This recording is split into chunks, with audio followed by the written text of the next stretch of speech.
leave San Antonio, we're going to check out one more spot several miles south of the Alamo. San Antonio Missions National Historic Park is a UNESCO World Heritage Site.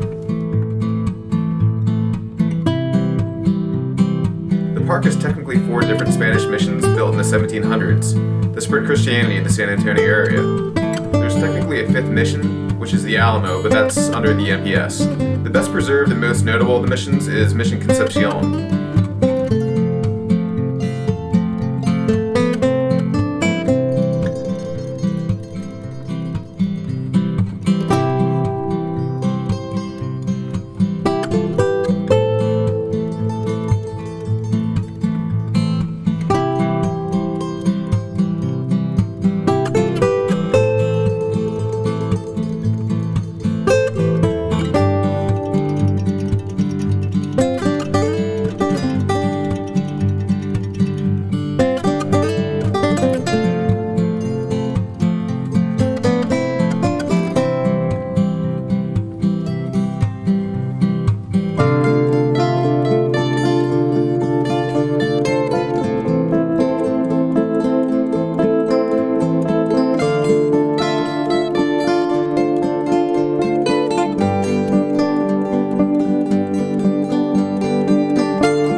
Next to the mission is Concepcion Park, a green space with views of the San Antonio River. The rest of this video is going to be a lot of driving through somewhat boring and desolate landscapes, so I'll try to stave off the boredom with some commentary, road trip games, and entertainment.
Okay, so the first time I went on I-10, there was a good stretch of about 60 miles where I saw probably 40 deer carcasses just from getting hit by trucks. And they were just completely exploded, like, you know, decapitated, you know, legs and body parts split in half, just all over the place. And it was at least 40 that I saw. I counted. I started counting after...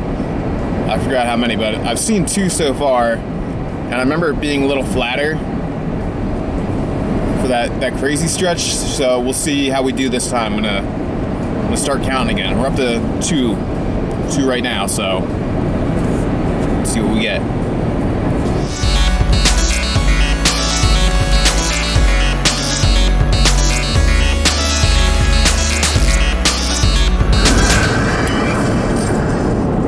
So it's at that point in the trip where I'm gonna start watching movies, and we should watch a road trip movie. And I know what you're thinking Britney Spears' road trip movie, or classics like The Hitcher, or what else? Wrong Turn, that one with Paul Walker and Steven Zahn. You know, they're all great, but there's one that's just way better than all the rest, and that is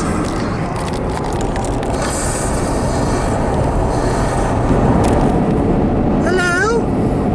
Where are you? Where are you, Max? Here they come again, warming their way into the black matter of my mind. If I'm gonna die historic on the Fury Road. Hitch up his blood bag.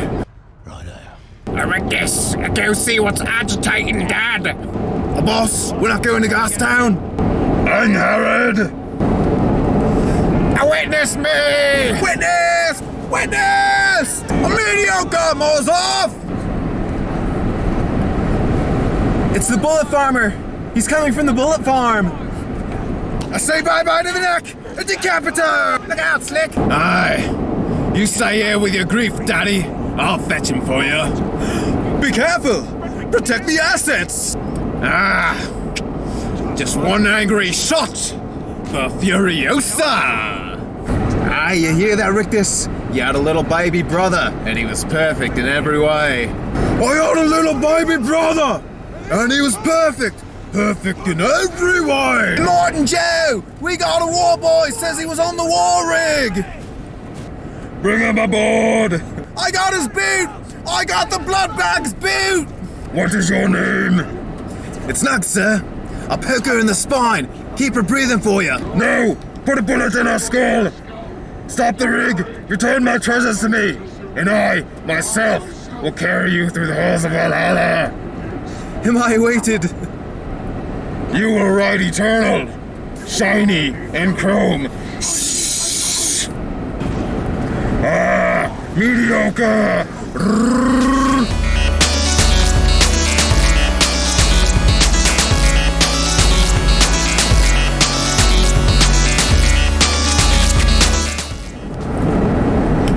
So, geographically, when you talk about the Great Divide, normally the first thing that should come to your mind is the spine of the Rocky Mountains that really goes all the way up through the North American continent, basically.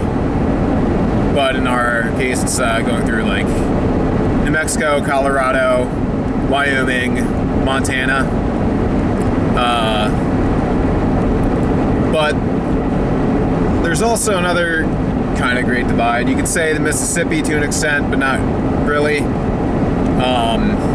I think this desert right here, this western Texas area, before you get to El Paso and over to San Antonio and Austin and Dallas and all them, and then that whole area, and then everything north of it, it's really just kind of like, well, even counting some New Mexico also, I guess. It's just kind of like a dead space, almost. As far as like lack of radio stations, even though nobody uses radio anymore. And there's not too many things to see. I mean, like, the scenery's a little better than I remember last time, maybe because I was driving at night for a longer portion. But I don't know, I just think this whole gap is the real Great Divide. For me, personally, on this trip, this is definitely the halfway point, whether it is geographically or not.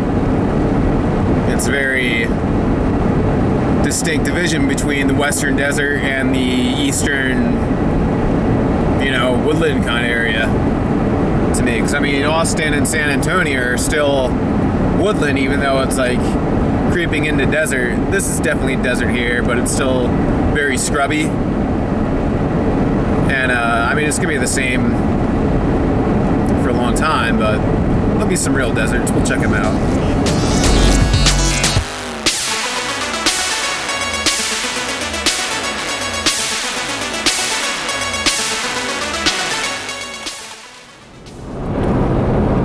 So, night has fallen on this great divide, this western desert of Texas, and it's kind of an okay sunset. I enjoyed that, but I have to decide now whether I want to go due south to Big Bend National Park or continue toward sort of El Paso, but possibly skip it and head up to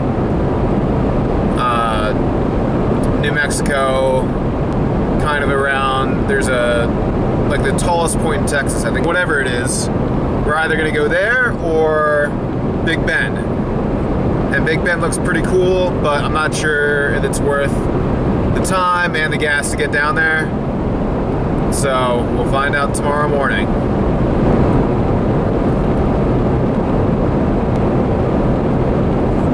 So, deer update.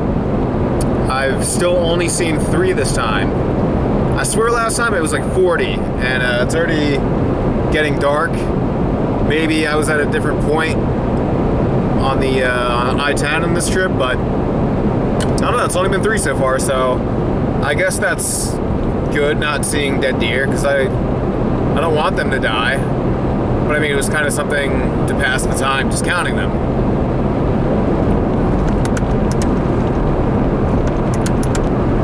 So we're going to stop in Fort Stockton for the night. One thing I used to do on previous road trips was I would drive for pretty long distances during the night. I would just, try to stay up as long as possible and go as far as possible. So we'd miss a lot of scenery that way. This trip so far has been about 2 weeks, a little over, and that's probably longer than any other road trip I've done. I've done them all in either 4 to 5 days or kind of 11 to 14 days maybe. And this is definitely a better way to see lots of stuff. I feel like, well, obviously, since I've spent this much time covering half as much ground, probably gonna see more stuff. And there's still a little sun on the horizon, and I think we're gonna stop right about when it's done.